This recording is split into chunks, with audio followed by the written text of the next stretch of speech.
you're going to see with different, the only thing that will be different is the names will be different, and of course the numbers will be different.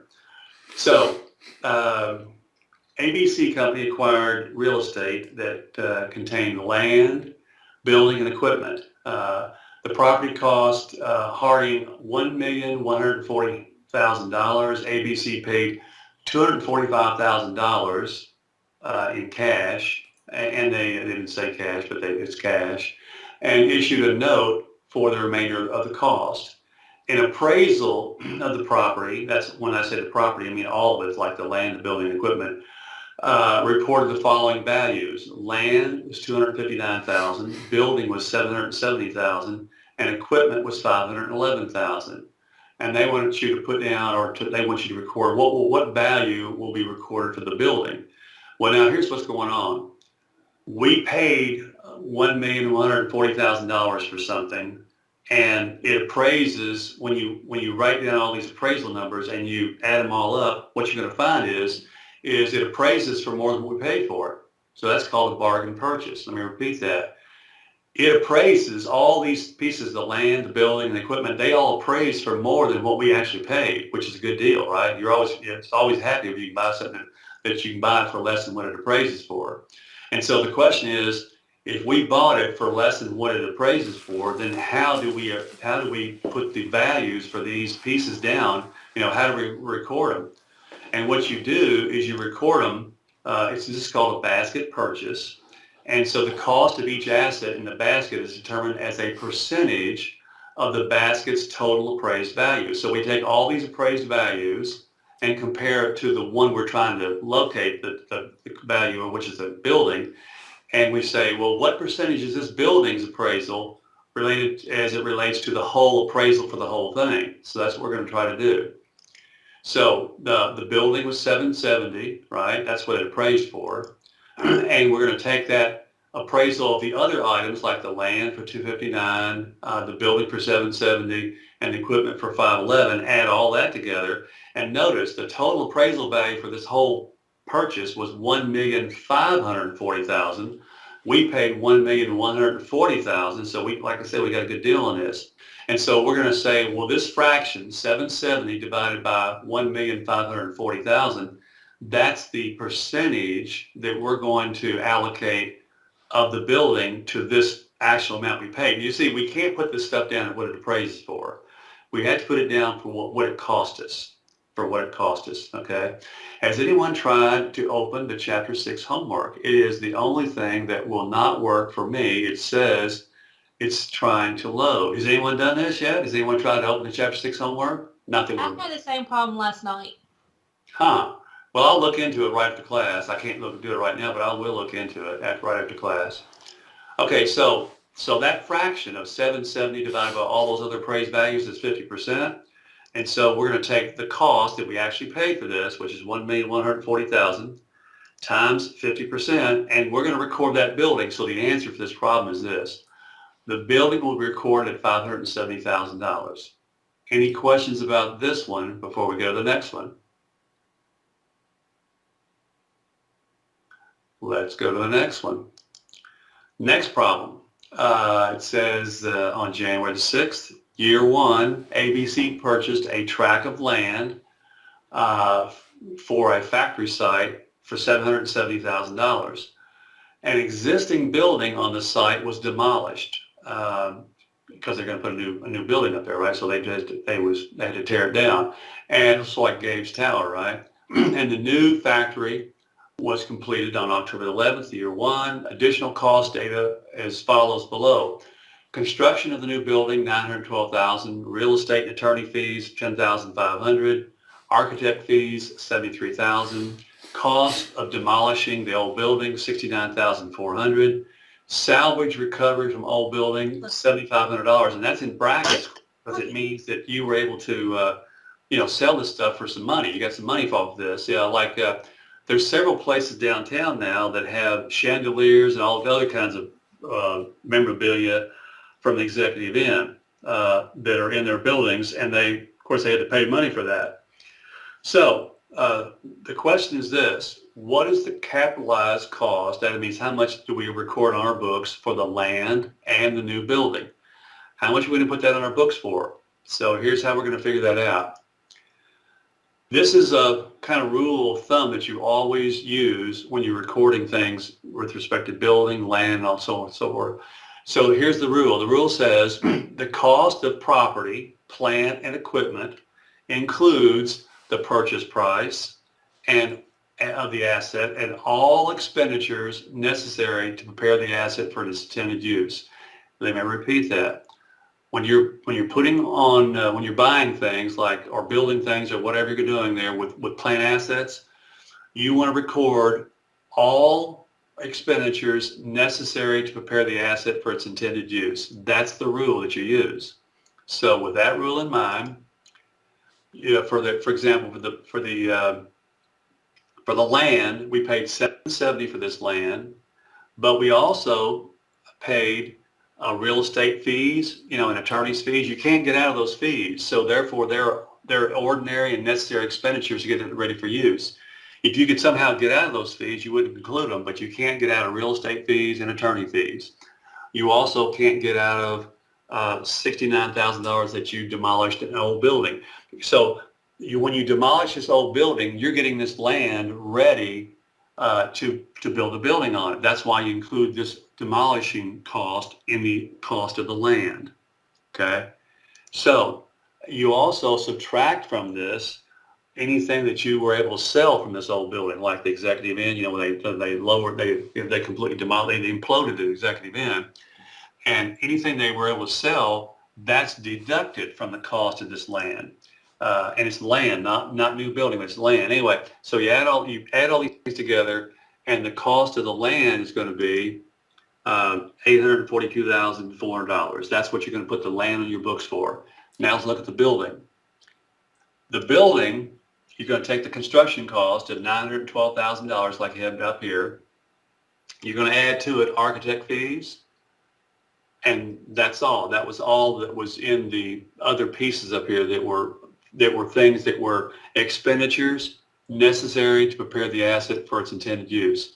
So the summary of this is the land's going to go on the books at $842,400, and the building's going to go on the books at $985,000. Any questions about that? Pretty standard kind of things. Let's go to our next question. Next question. We've got ABC purchased a manufacturing machine with a list price of $100,000, and they received a 2% discount on the purchase because they must have paid within a certain 10 days or something. Okay. The machine was delivered under terms FOB shipping point, and FOB shipping point just means that they're going to pay the freight. That is, the company ABC is going to pay the freight on this machine. The freight costs were $5,200. ABC paid $7,500 to have the machine installed and tested. Insurance costs to protect the asset from fire and theft amounted to $900 for the first year of operations. And based on this information, the amount of the cost recorded in the asset would be what? So we're going to record this machine based on these same rules. You record the cost, the purchase price, and all expenditures necessary to prepare the asset for its intended use. So here we go. We paid $100,000 list price minus a 2% discount up there, right? 2% discount. We also are going to include the freight because the freight was something that was ordinary and necessary to prepare this asset for its intended use. Also, installation, that's something that you got to spend money on to get it ready for its intended use, just like testing. Now, when you add all that together, you come up with the cost of the machine we put on the books at $110,700. Now I know I can just feel it through the internet here that someone is saying, well, what about the cost of the insurance? Well, the insurance was considered to be just a regular operating expense. It wasn't something that was ordinary and necessary to get this thing in use. Okay. So the cost of insurance is not included in the cost of the machine because it's instead expensed during the year. So that's more like just a regular operating expense. It's not considered something that's necessary to prepare it for its intended use. Questions about that before we go to the next one? Well, let's go to the next one. We've got another machine we're buying here. On March the 1st, ABC purchased a new stamping machine with a list price of $82,000. The company paid cash for the machine, therefore it was allowed a 5% discount. Other costs associated with the machine were transportation costs of $2,500. That's freight, right? Sales tax paid was $5,520. Installation cost was $1,600. Routine maintenance, boom, boom, boom, flag goes up, right? Routine maintenance during the first month of operation, $2,400. I have a suspicion we're not going to include that in the cost of the machine because it's just routine, ordinary expense, right? Let's see. Again, using those same rules, we're going to put the list price down minus the discount of 5%. We're going to add the transportation, right? We're going to include sales tax because you had to pay sales tax to get the machine. You can't not pay sales tax on it. Plus the installation cost. And that's going to be a total of $87,520. And again, the routine maintenance is not part of the, something that you needed to get this thing ready to use. It's an ordinary expense, but it's not something that you needed to actually get it to work right. Okay. Questions about 6A or this problem before we go to the next one?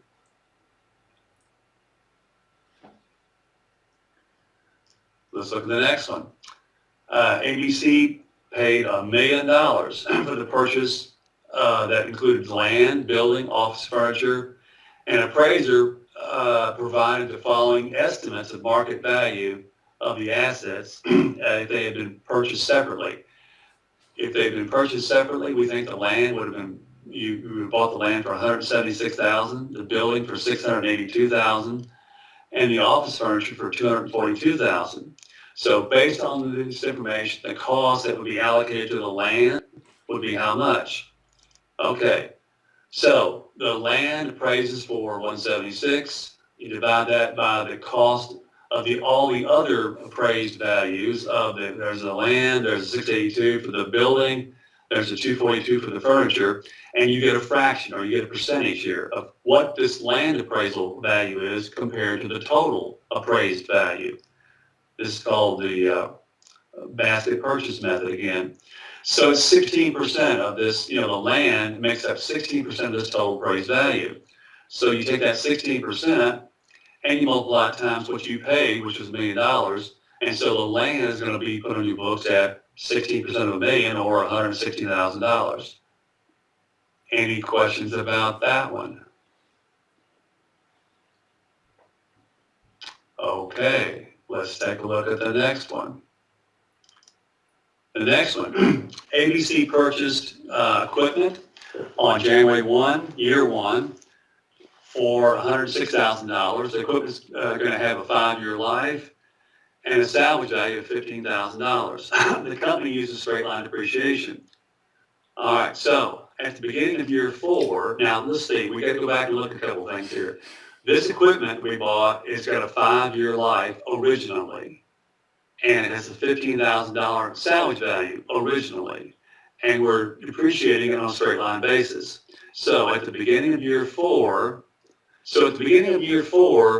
we've had 3 years go by, right? We've had year 1 go by, year 2 go by, and year 3 go by.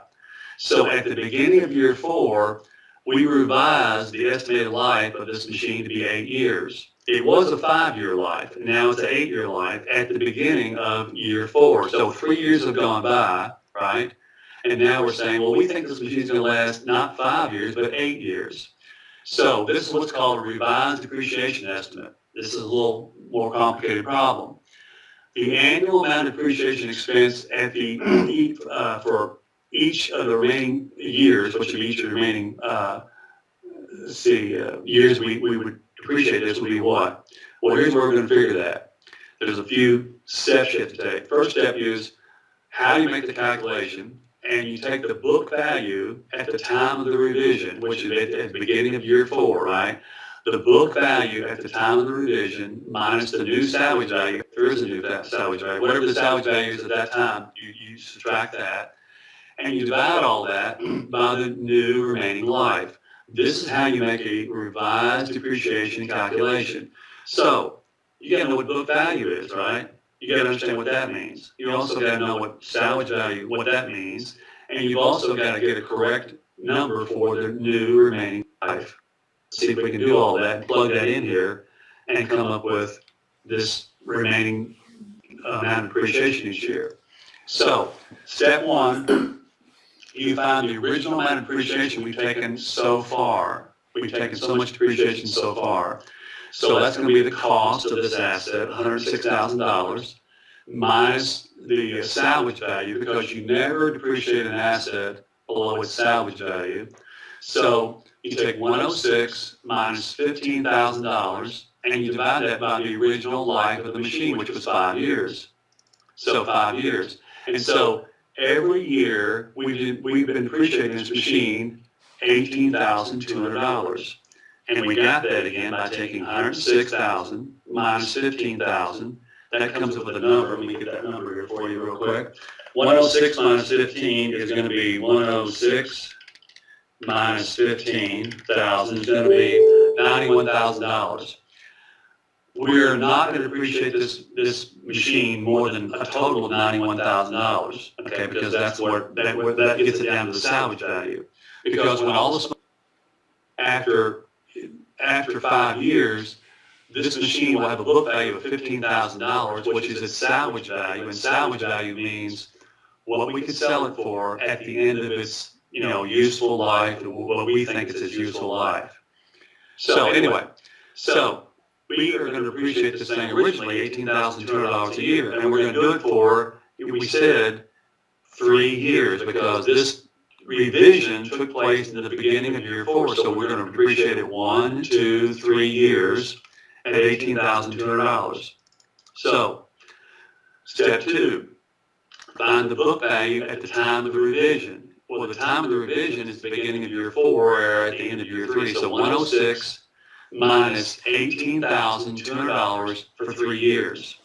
So $18,200 for 3 years, let's see, $18,200 times 3 is $54,600. So the cost, 106 minus $54,600 will give us the book value. By the way, book value just means the cost minus the accumulated depreciation. That's what book value is. Let me repeat that.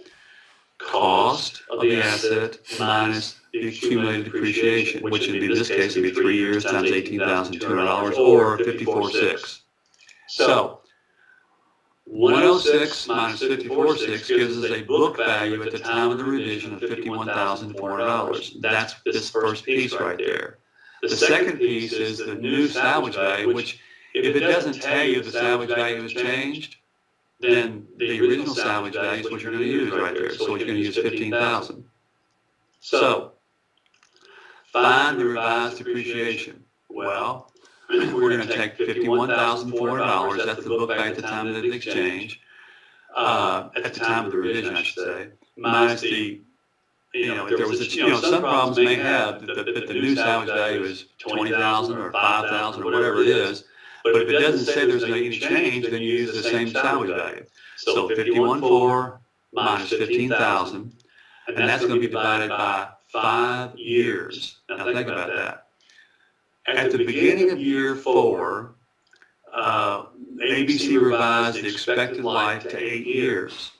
So we've got 5 years left. If the total life of this machine was going to be 8 years. And we depreciated 3 years already, 1, 2, 3, and it's going to have a total life of 8 years. That means we've got 5 years left, right? 5 years left.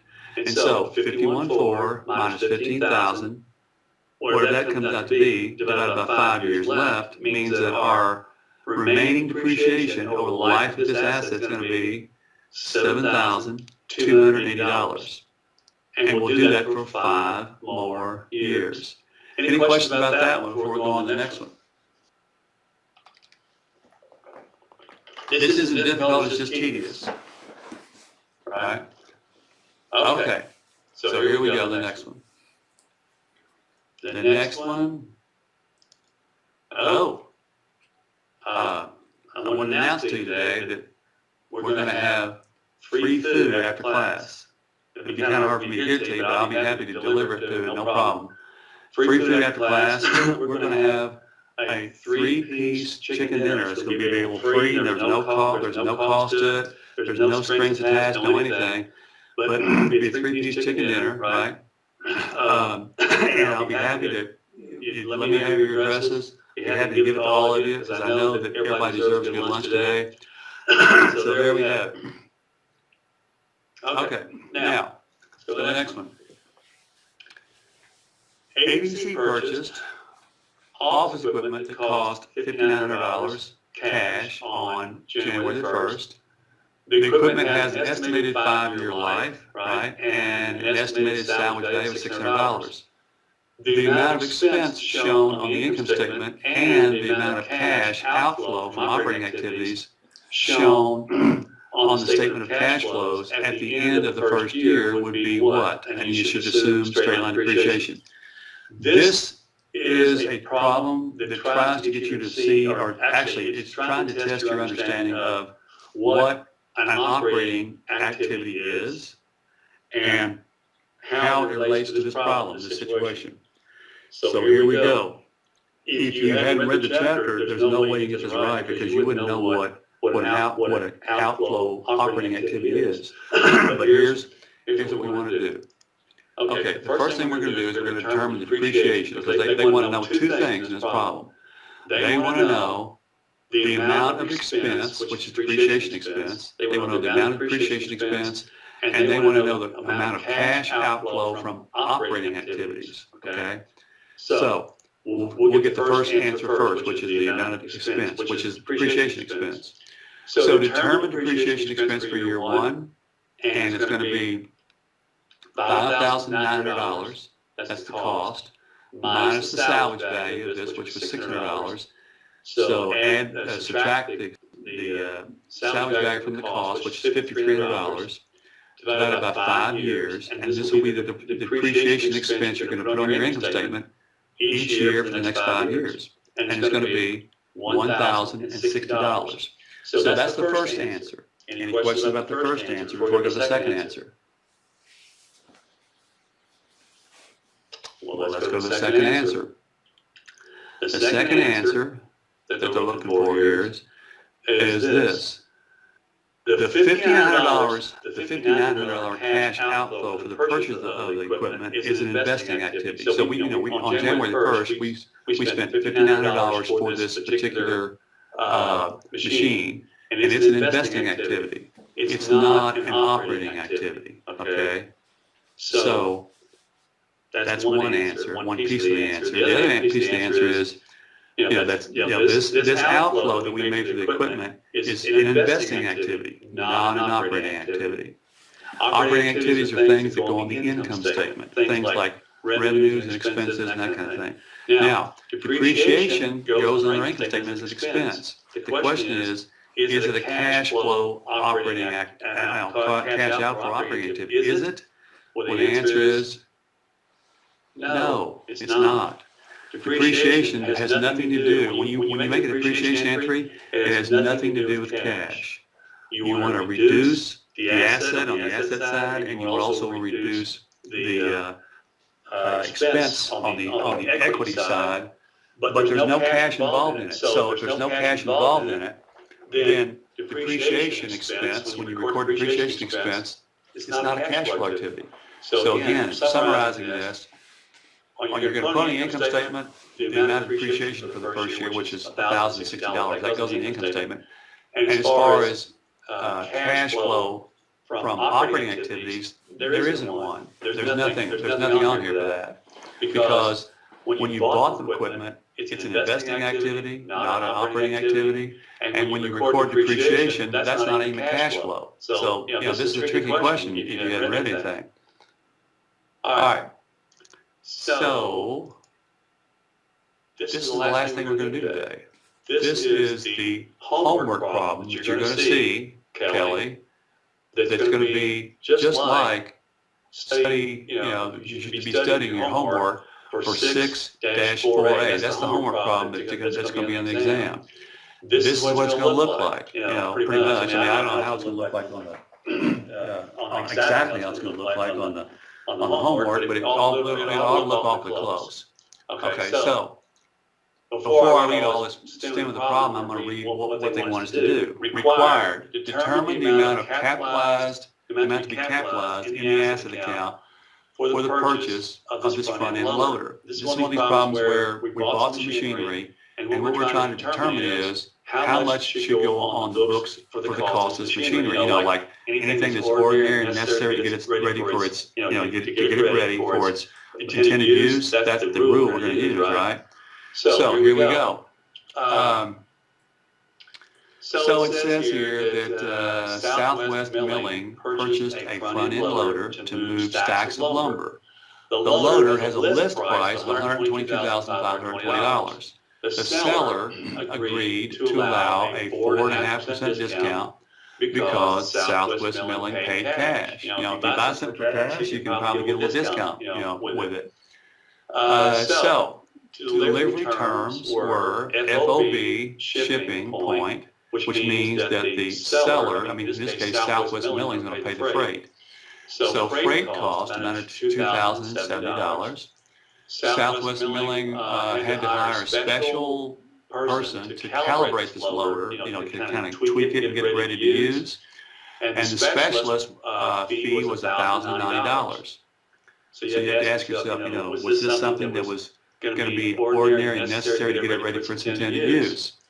And then the loader was paid the loading operator was paid an annual salary of $23,650. That's the person who's going to actually operate the machine.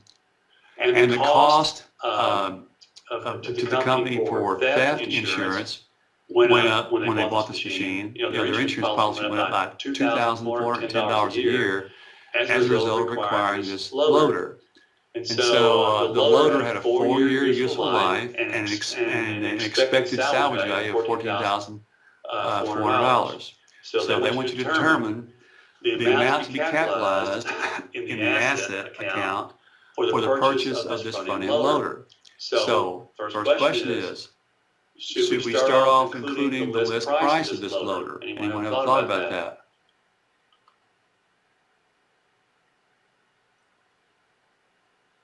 I see. Okay, no thoughts.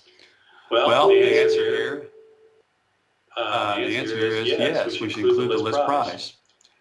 What about the discount? Well, yeah, we should subtract off the discount. How about the freight cost? Well, since we paid the freight and that was something ordinary and necessary to get it ready for its intended use, the answer here is yes, right? And that discount, by the way, calculation was the list price minus 4.5%, which is $5,513. That's the discount that we're going to get to take off there. And then we'll go on back to the freight. The freight, yes, it should be included. So right there. The specialist fee, this person that we had to hire this person to kind of tweak the machine, or in this case to kind of get it ready to use. The answer here for that is yeah, we include that. And the operator's salary. Anyone have any thoughts about should we include the operator's salary in this situation? Any thoughts about that? We're going to pay this person a year. And this amounts to $23,000. That's not a lot to pay for a year, is it? $23,650 to operate this machine. So should we include that in the cost of this machine? I'm gonna vote. I need one person at a time. How about Jennifer? What do you think? No. No. I would think that'd be an operating expense. I would think so, probably. Yeah. Anybody else have a thought on this? Is this something that's ordinary and necessary to bring this machine up to the point where it's going to be ready to use and to get it ready for its intended use? That kind of like this particular cost. It kind of like goes past that, doesn't it? It goes on into the year when we're actually operating the machine. So that's something to think about here. We'll put that down here as a possibility. We don't know yet. How about the insurance cost? So the insurance cost. This insurance cost was for when we bought this machine. The cost of theft insurance for our company goes up $2,410 a year as a result of acquiring this loader. So is that something that is a cost that's ordinary and necessary to get it ready for its intended use? Well, you think about that a little bit. Anyway, so the question here is, should we, these are two that are questionable, right? Does anyone know for sure if these two or one of these two should be included or not? Anyone know absolutely for sure? No on the insurance cost because that's what you said earlier. That's right. That's always a safe answer, yes. So here's the answer. Behind this little blue screen, here's the answer. And the answer is, yes indeed, we don't include it. We don't include these two things right here, this operator salary or this insurance expense, because they're not considered something. No, these things are going on after we've already started using the machine. That's the whole idea. Something that you spent money on up to the point where you're going to start using it, that's more of a candidate of something that goes along these, follow these rules. But after you already started using the machine, those are just considered ordinary operating expenses. So the answer to this question is, you're going to spend a total of list price minus discount plus freight plus specialist fee to have a total of $120,167. So